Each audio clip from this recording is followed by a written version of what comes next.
BRS పాలనలో తెలంగాణలోని గ్రామాలన్నీ స్వయం సమృద్ధి చెందాయని మాజీ సీఎం కేసీఆర్ పేర్కొన్నారు. తాము అందించిన ప్రోత్సాహం, గ్రామీణాభివృద్ధికి అమలు చేసిన పథకాలు, పల్లె ప్రగతికి అందించిన ఆర్థిక సహకారం తెలంగాణ పంచాయతీరాజ్ వ్యవస్థ బలోపేతానికి తోడ్పాటు అందించాయన్నారు. గజ్వేల్ నియోజకవర్గ పరిధిలోని ఎర్రవెల్లి, నర్సనపేట గ్రామాల నూతన సర్పంచ్లు, వార్డు మెంబర్లు కేసీఆర్ ను మర్యాదపూర్వకంగా కలిశారు. ఈ సందర్భంగా కేసీఆర్ వారిని సత్కరించారు.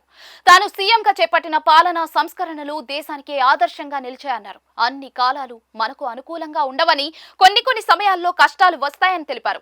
అలాంటి వాటికి వెరవకూడదని, మళ్లీ బీఆర్ఎస్ అధికారంలోకి వస్తుందని తెలిపారు.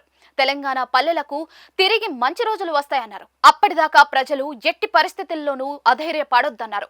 గత బీఆర్ఎస్ ప్రభుత్వం అందించిన స్ఫూర్తితో పల్లెలను అభివృద్ధి చేసుకుంటూ ముందుకు సాగాలని గ్రామస్తులకు సూచించారు కేసీఆర్. సర్పంచ్లు గొప్ప ఆలోచనలతో తమ గ్రామాలను అభివృద్ధి చేసుకునేందుకు ప్రణాళికలు రచించుకోవాలన్నారు. గంగదేవిపల్లి లాంటి అభివృద్ధి చెందిన స్వయం సహాయక గ్రామాలను ఆదర్శంగా తీసుకుని పనిచేయాలన్నారు. ఎవరో ఏదో చేస్తారని, ఏదో ఇస్తారని ఆశలు పెట్టుకుని ఆగం కావద్దన్నారు. జాతీయ, అంతర్జాతీయంగా పల్లెల ప్రగతి కోసం గొప్ప వ్యక్తులు చేసిన కృషి గురించి కేసీఆర్ వారికి వివరించారు.